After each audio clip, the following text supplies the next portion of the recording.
Bismillahirrahmanirrahim. Assalamualaikum warahmatullahi wabarakatuh. Halo, apa kabar adik-adik juara? Bagaimana kabar kalian semua? Semoga dalam keadaan baik dan sehat selalu. Alhamdulillah, kita pada sore hari ini dipertemukan kembali walaupun tidak dalam kelas tatap muka seperti biasa. Karena adanya wabah yang masih berlangsung yang menyebabkan kita harus belajar melalui media daring atau online. Walaupun begitu, semoga tidak mengurangi bobot dan kualitas pembelajaran kita kali ini. Baiklah, kali ini bersama saya Kak Ridwan yang akan menemani dan mendampingi kalian belajar matematika secara online ya. Pada pertemuan kali ini, kakak akan menyajikan materi tentang konsep jumlahan Riemann. Konsep ini ada hubungannya dengan konsep integral yang telah kalian pelajari pada pertemuan sebelumnya. Istilah jumlahan Riemann ini tentunya masih terasa asing di telinga kalian. Kegunaan jumlahan Riemann yang utama adalah untuk menghitung luas dan volume dari bentuk tak beraturan. Nah, kalian penasaran kan? Baik, ikuti saja terus video ini. Sebelum masuk ke jumlahan Riemann, kakak ingin mengajak kalian semua mengilas balik tentang bentuk bangun datar ya. Nah, tentu saja kalian pernah tentu saja mengenal ya bentuk bangun datar yang di depan ini. Tidak hanya tahu namanya, kalian semua juga tentu sudah bisa menghitung luasannya ya. Oke.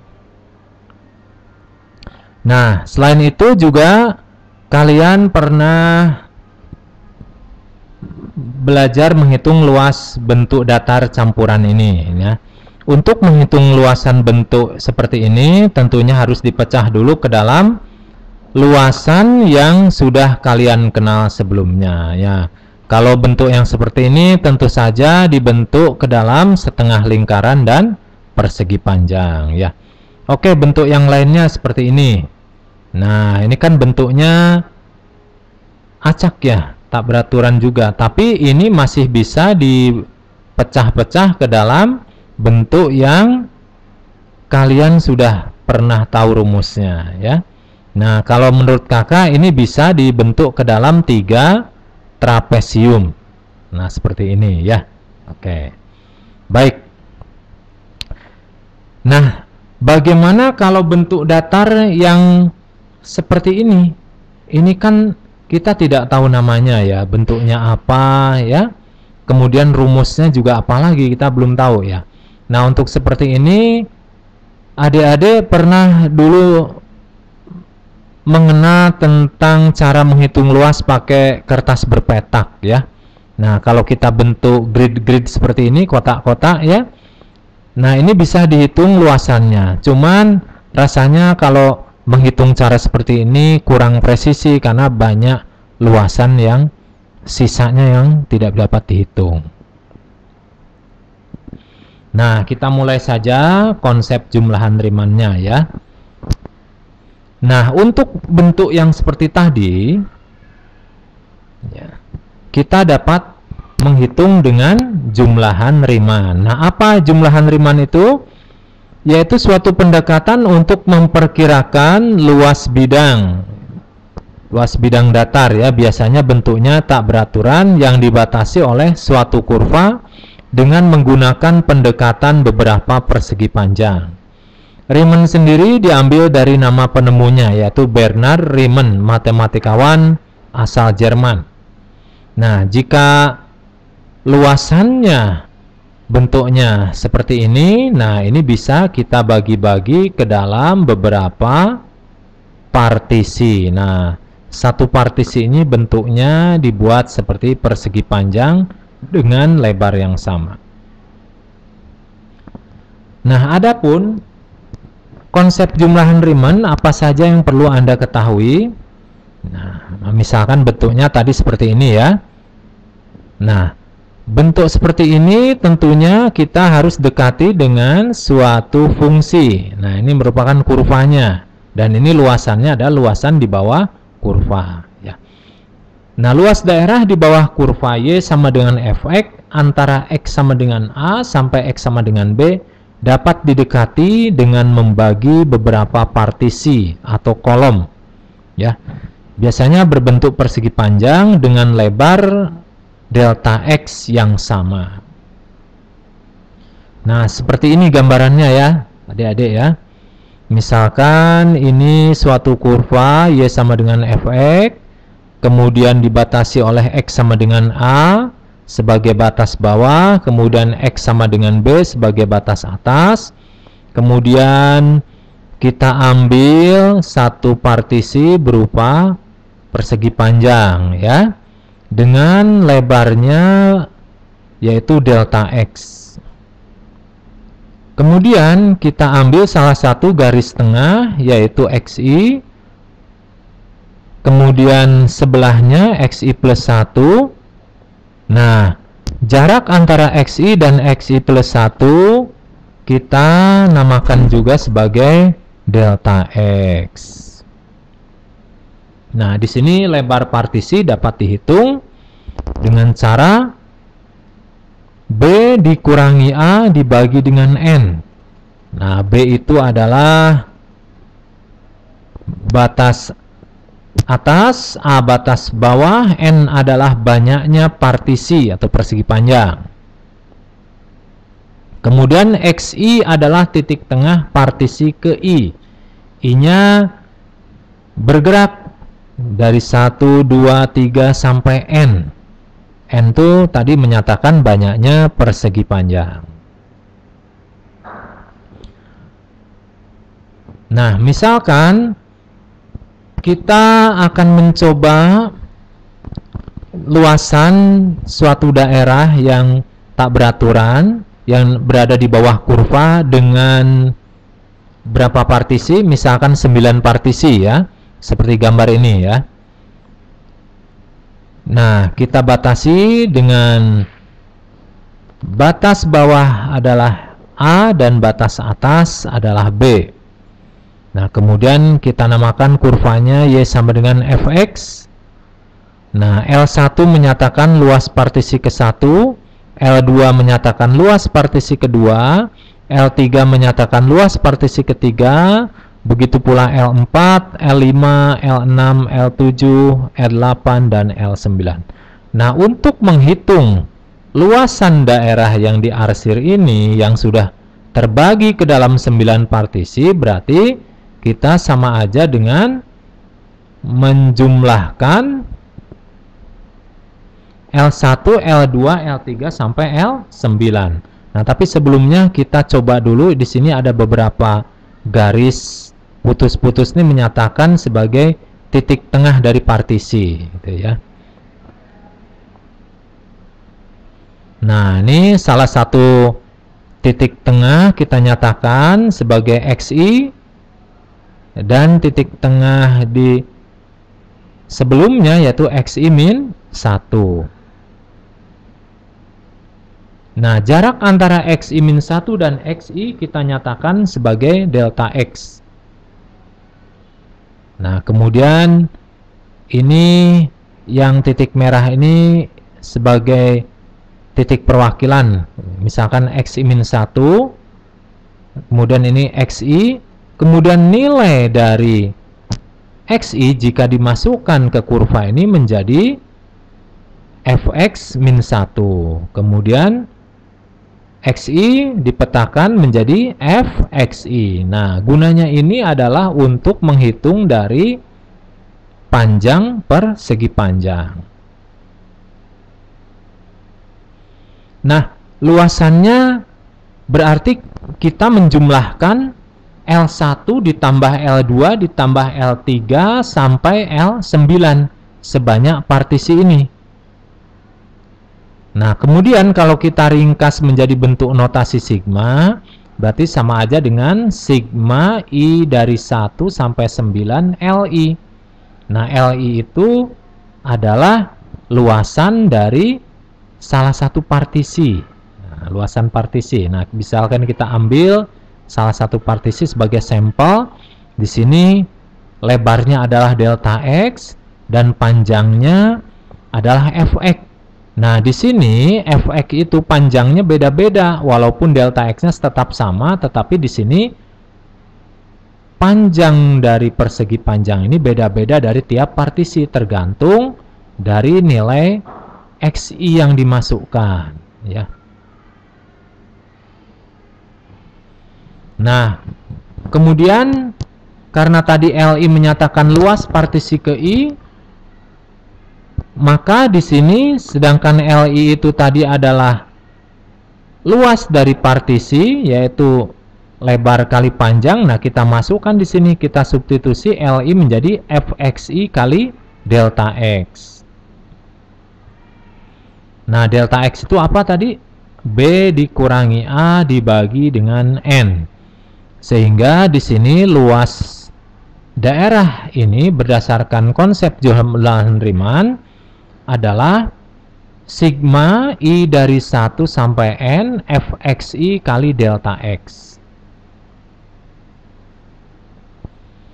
Nah, supaya lebih jelas, kita coba menghitung luas daerah yang dibatasi oleh kurva Y sama dengan X kuadrat plus 1 serta garis X sama dengan 0 dan X sama dengan 3. Nah, di sini perintah soalnya adalah buatlah pendekatan jumlahan Riemann dengan 6 partisi. Nah, sebelumnya kita gambarkan dulu ya adik-adik ya. Nah, gambarnya seperti ini. Ini adalah daerah yang akan dihitung luasnya. Ini garis ini X sama dengan 0, ini adalah X sama dengan 3. Nah, kita akan buat dalam 6 partisi. Nah, kita gambarkan lagi. Misalnya sumbu X, sumbu Y, kemudian kita nyatakan kurvanya X kuadrat plus 1 sehingga dia melalui 0,1. Nah, seperti ini kurang lebih ya kurvanya. Kemudian kita buat dulu batas bawahnya X sama dengan 0 dan batas atasnya X sama dengan 3. Kita buat juga jarak antara partisi tersebut sekaligus sebagai lebar partisi, yaitu B dikurangi A dibagi N. B-nya di sini adalah 3, A-nya adalah 0 dan N-nya adalah 6. Nah, N itu menyatakan banyak partisi yang kita buat. Sehingga menghasilkan nilainya adalah setengah. Jadi, jarak antara X itu adalah setengah. Nah, itu menyatakan juga sebagai lebar dari partisi. Nah, kemudian kita buat di sini setengah, kemudian kita buat partisinya, kemudian setengah tambah setengah 1, kita buat partisinya, kemudian setengah ditambah lagi dengan 1 ditambah lagi dengan setengah, hasilnya adalah 3/2. 3/2 ditambah setengah yaitu 2, kita buat partisinya juga. 2 ditambah setengah yaitu 5/2. Nah, kita buat partisinya dan 5/2 tambah setengah menjadi 3 ya. Nah, ini partisi terakhir. Kemudian dari tiap partisi kita buat garis tengahnya. Nah, garis tengahnya ini kita dapatkan dari mana? Dari 0 tambah setengah kemudian dibagi 2, yaitu adalah 1/4. Nah, kemudian berapakah nilai dari XI ini? Nah, nilai dari XI ini sekaligus menyatakan panjang dari partisi pertama.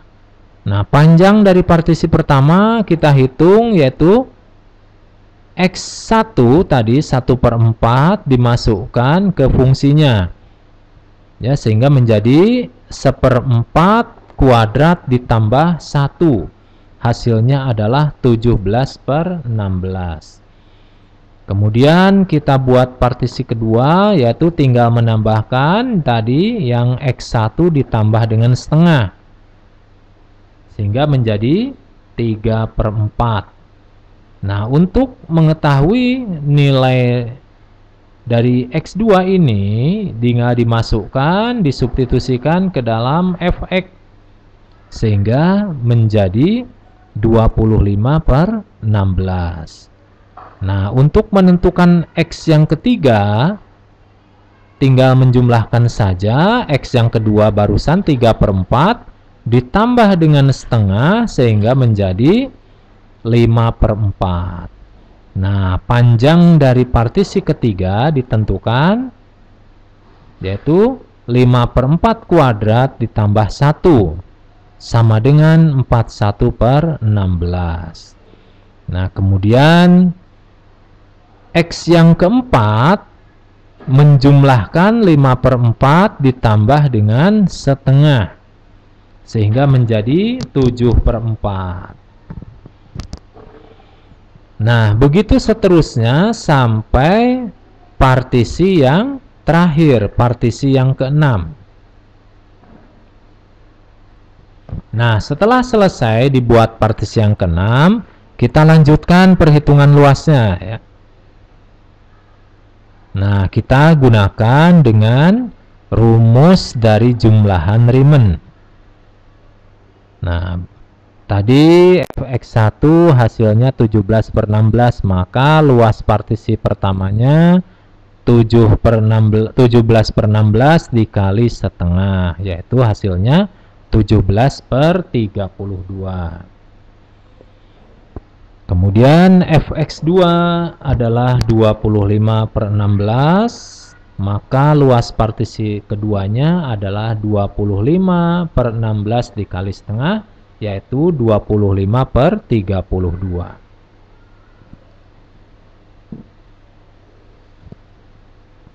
Nah, kemudian untuk luas partisi ketiga didapatkan dari Fx3 dikali delta X, yaitu setengah, hasilnya 41/32. Nah, begitu seterusnya adik-adik sampai partisi yang terakhir, partisi yang ke-6. Nah, kemudian kita lanjutkan lagi. Jadi luas itu adalah jumlahan L1 tambah L2 tambah L3 tambah L4 tambah L5 tambah L6. Nah, L1-nya sudah kalian dapatkan tadi dari perhitungannya. Ini rinciannya ya. Kita jumlahkan secara mendatar. Nah, hasilnya kalau di total nih kebetulan penyebutnya sudah sama semuanya ya. Sehingga menjadi 382/32. Nah, kalau dibuat pecahan campuran 11 15/16. Nah, ini kalau didesimalkan ini 11,94. Sehingga ini mendekati nilai 12. Nah, itu adalah cara menghitung luasan dengan jumlahan Riemann. Gimana adik-adik, jelas ya? Nah, baik, kita lanjutkan dengan konsep jumlah Riemann seterusnya ya. Nah, misalkan tadi kurva yang tadi itu adalah nama fungsinya adalah fx sama dengan min setengah x pangkat 3 plus 2x kuadrat min x plus 1. Nah, kalau kita coba kita bikin dalam 4 partisi. 1, 2, 3, 4. Nah, boleh enggak kalau dibuat lebih banyak lagi partisinya? Oh, boleh. Kita buat dalam misalnya 9 partisi. Nah, berarti ini jarak A dan B-nya tetap, tetapi dia karena lebih banyak partisinya, berarti jarak antar partisi menjadi lebih kecil. Nah, kita coba lagi menjadi partisi yang lebih banyak lagi. Kita coba misalkan dengan 18 partisi.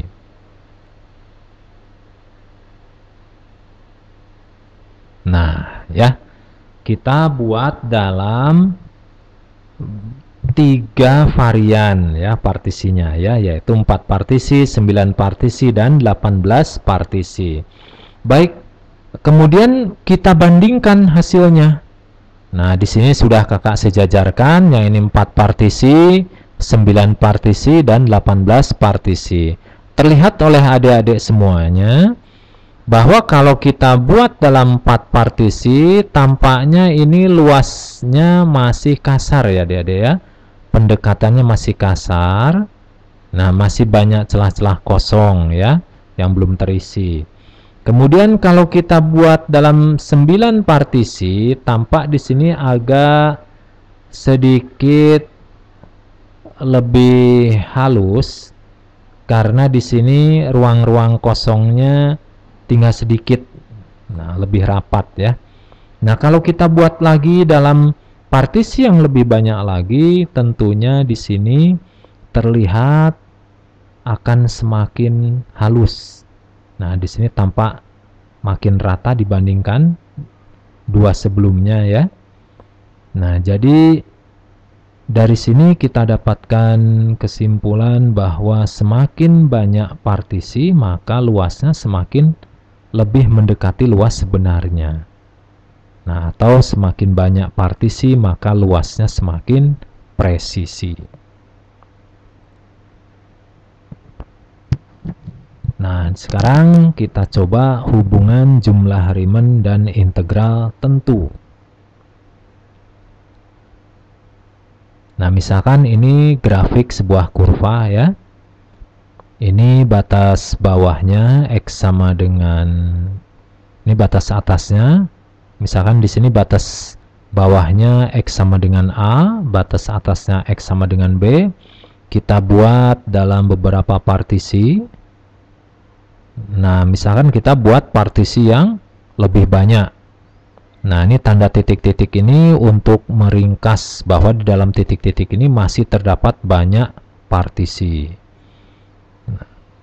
Nah, seandainya kita buat dalam N partisi, nah maka ini memungkinkan kita tulis seperti ini karena N ini bisa memungkinkan banyak sekali partisi. Bisa 1000, bisa 10.000, atau bisa lebih. Kemudian luasannya tentu saja adalah jumlahan dari partisi ini. Nah, kalau misalkan ini ada N partisi, berarti luasnya adalah jumlahan dari L1 tambah L2 tambah L3 sampai Ln yang terakhir. Nah, kalau kita ringkas menjadi bentuk notasi sigma ya, seperti ini. Kemudian karena setiap luasan itu adalah rumusnya adalah lebar dikali panjang, di sini lebarnya sama, fx-nya berarti tergantung dari nilai fungsinya. Nah, karena kita buat lebih presisi, maka n-nya kita buat mendekati tak hingga. Nah, kalau mendekati tak hingga berarti ini kita mainkan konsep limit. Nah, di sini limit f mendekati tak hingga untuk jumlahan Riemann ini maka menjadi bentuk integral yang dibatasi oleh A dan B. A di sini batas bawah luasan dan ini batas atas dari luasannya. Nah, berarti inilah yang disebut dengan integral tentu. Nah, berarti dari sini jumlahan Riemann itu adalah konsep awal dari integral tentu ya. Nah, kita coba lihat lagi kurvanya ya. Berarti jumlah n semakin banyak maka luas semakin akurat. Kalau n-nya kita buat tak hingga dengan batas-batas ini tetap, berarti delta x-nya akan menyempit sehingga mendekati 0. Nah, kalau sesuatu yang mendekati nilai tertentu maka kita pakai limit ya. Limit kalau n-nya mendekati tak hingga berarti di sini muncullah konsep integral. Baik, dari situ ya adik-adik hubungannya ya antara jumlah Riemann dan integral tentu. Baik, kita lanjutkan sekilas sedikit tentang integral tentu ya. Nah, di sini ada teorema fundamental kalkulus. Nah, tentu saja sebelumnya adik-adik sudah belajar turunan ya, atau diferensial. Nah, di sini f kecil kita nyatakan sebagai diferensial, dan f besar ini adalah antidiferensial, kebalikannya ya. Nah, untuk setiap fx yang kontinu pada selang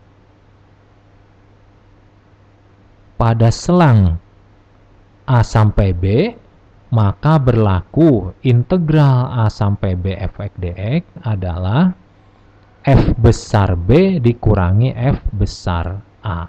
Maksudnya ini f besar itu adalah hasil integral dari f kecil ini disubstitusi oleh nilai batas atasnya dikurangi dengan f hasil integral dikurangi batas bawahnya. Jadi kalau di sini, tapi terlebih dulu ya, fx itu merupakan anti turunan dari fx yang memenuhi f besar x diturunkan hasilnya harus sama dengan f kecil x.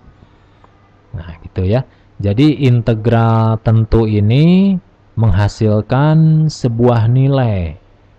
Nah, berbeda dari integral tak tentu yang sudah adik-adik pelajari kemarin ya. Kalau pada integral tak tentu itu muncul fungsi lagi dengan bentuk konstanta atau C di belakangnya. Nah, kalau integral tentu ini karena udah disubstitusi oleh suatu nilai, maka dia menjadi sebuah nilai pula. Gitu ya adik-adik ya. Baik, kita coba kasih contoh tentang integral tentu ya. Ini kita kasih contoh yang sederhana saja. Di sini kita akan menghitung berapakah hasil integral dari 3x kuadrat min 2x dx yang dibatasi oleh 0 dan 2. Nah, kita coba integralkan saja 3x kuadrat min 2x menjadi x pangkat 3 min x kuadrat. Nah, di sini batas atasnya, batas bawahnya kita taruh di samping kanannya. Kemudian, seperti definisi tadi ya. Nah, ini adalah hasil integralnya yang sudah disubstitusi oleh 2. Ini pun sama ya. Sehingga kalau kita masukkan, jadi 2 pangkat 3 min 2 pangkat 2 dikurangi 0. Nah, 0 ini hasil akhir. Karena kalau x sama dengan 0 disubstitusi ke sini hasil akhirnya 0. Maka untuk meringkas kakak tuliskan 0. Sehingga hasil akhirnya adalah 8 dikurangi 4, yaitu adalah 4. Itu ya adik-adik ya.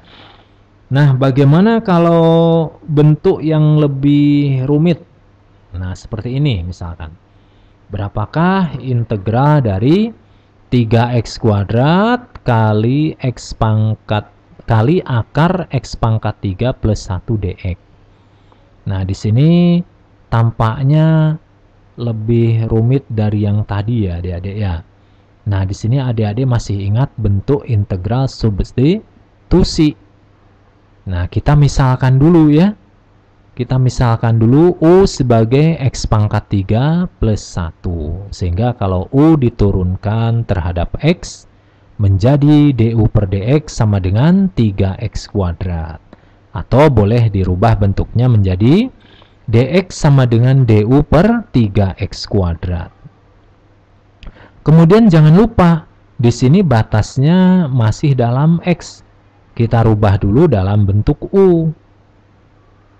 Kalau x-nya sama dengan 0, maka u-nya, nah u-nya didapatkan 1 dari mana? 0 pangkat 3 tambah 1. Kemudian kalau x-nya 2, maka u-nya adalah 9. Dari mana? Dari 2 pangkat 3, 8 tambah 1 jadinya adalah 9. Nah, kemudian kita masukkan ke sini ya. Kita lanjutkan prosesnya. 3x kuadrat kali akar U kali du per 3x kuadrat. Nah, di sini batasnya masih dalam x karena masih terdapat variabel x. Nah, di sini akhirnya variabel x-nya harus hilang. Sehingga menjadi integral akar U du dengan batasnya sekarang berubah dalam U 1 sampai 9.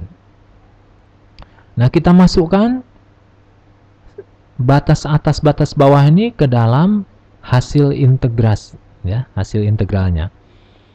Nah, kalau 2/3 kali X pangkat 3/2 lebih enaknya ditulis 2/3 X akar X. Kita masukkan 9, jadi 2/3 kali 9 akar 9 dikali 2/3 kali 1 kali akar 1. Sehingga hasil akhirnya adalah 52/3.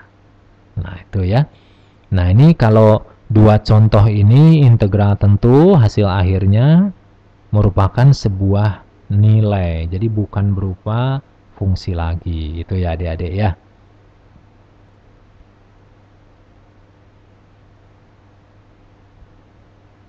Nah, kemudian kita akan mencoba soal yang tadi dengan menggunakan integral tentu ya.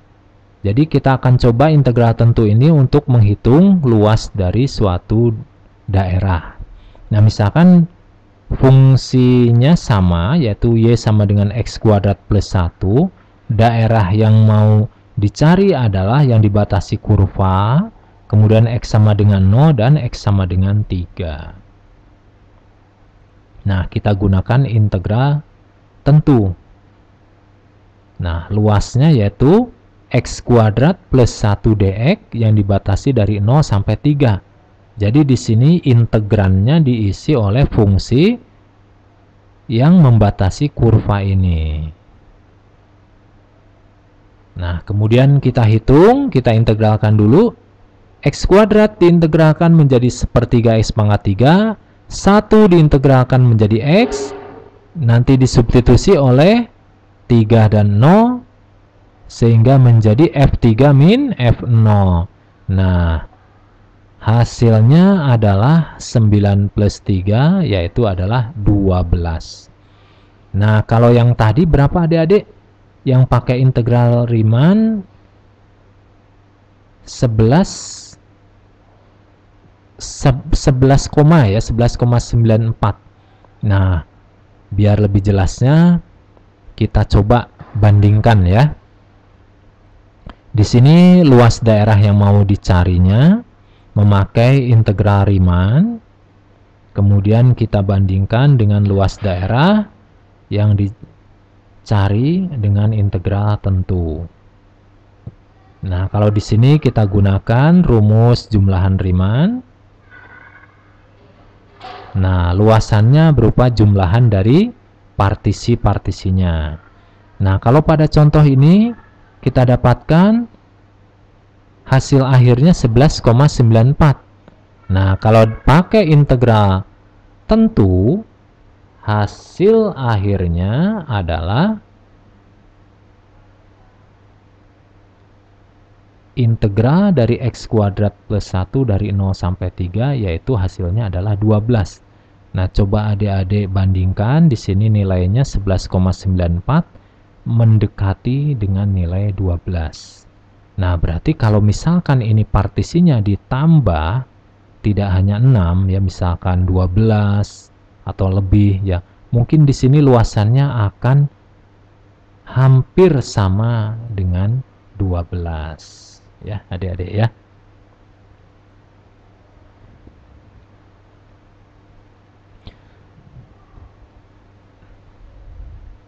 Nah, itulah adik-adik ya pemaparan tentang konsep jumlahan Riemann dan integral tentu.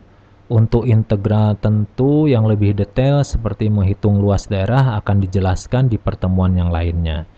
Semoga jelas dan bermanfaat. Jika ada hal yang kurang dari penjelasan materi ini, juga kakak mohon maaf ya. Jika ada yang kurang jelas, silahkan konsultasikan dengan kakak melalui fitur konsul di aplikasi NF Juara atau bisa juga melalui WA ya. Nah, sekian dulu dari kakak. Terima kasih. Wassalamualaikum warahmatullahi wabarakatuh.